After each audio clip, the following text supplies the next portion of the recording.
And who knows what the next chapter will hold for me. I'm sure not that I'm trying to intentionally shift, but always keeping an eye out on what is exciting. And that's the power of human ingenuity, is that things will get better. Things will progress. There will be new technologies, I personally believe, for the better. So what drives you essentially is not the technology itself, but what it represents and what it means for humans. Yeah, technology is progress.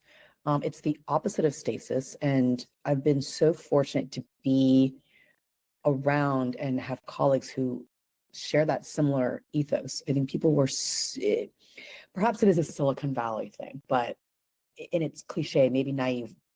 I went to Stanford. So it started very, very early, where we all go and we truly believe we're going to change the world, or we have the capacity to change the world.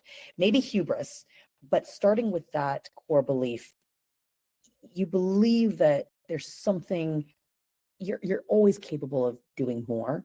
And you also have to recognize when that you might be pushing yourself too hard, but that all of us have this inherent ability to push the boundaries, change the status quo for the better, and keep building technology. And it doesn't have to be in the technological space. If you're an artist, you can push the boundaries of your art or your craft to delight and entertain people. I believe that is also a very technologically progressive mindset as well. But truly believing that all of us have an opportunity, an ability to create impact, and to not tap into that gift or that ability seems a little bit of a wasted opportunity. So that's just what drives me. I'm not saying everyone needs to have that ethos or passion, but that's really what gets me up out of bed every single day.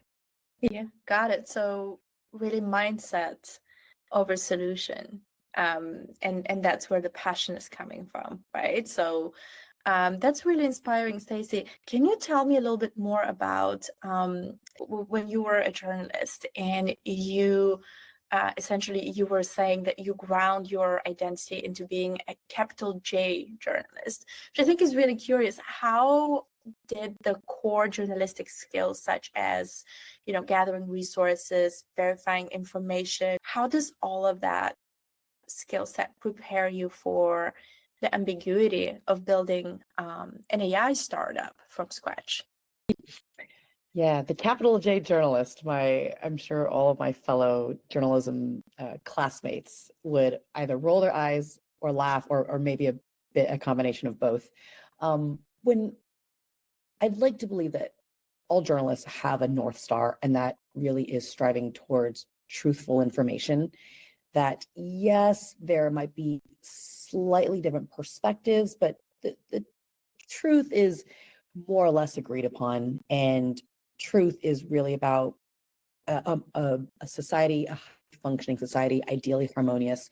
But when you have that same mission as a journalist, you can disagree on how to tell the story, the best presentation of it, maybe which sources you select in your story, but we can all align on the truth. And so already you have this agreed upon set of values that I just trust. I trust journalists. I see, if you've been a journalist or reporter or worked in media, we all have the same values. And so when starting a company, that is incredibly important. You can hire really good people, but if they don't have the same values, it's never going to work. You can have the best product in the world, but if you're not aligned on values, eventually things will crumble and shift. So when we started our company, we created our 10 commandments to live by. And it sounds so cheesy, but it's such a worthwhile thought exercise, because our product shifted many times. We were doing multimodal AI, and we did text to web stories, then we did text to video. We thought about all these different things. I guarantee that that's going to shift, but what never shifted was our values. And being able to communicate that is the ultimate storytelling. Because so much of the early days of a startup is people ultimately will want to work with you, partner with you, buy from you because of who you are. And if that's not clear, if that message is not airtight, your company's never going to work. Because of who you are and your mission and your values and sort of the why behind it all. Exactly. Super interesting. So looking back at, you spent 8 years at Google. So 100 months, 8.5 years.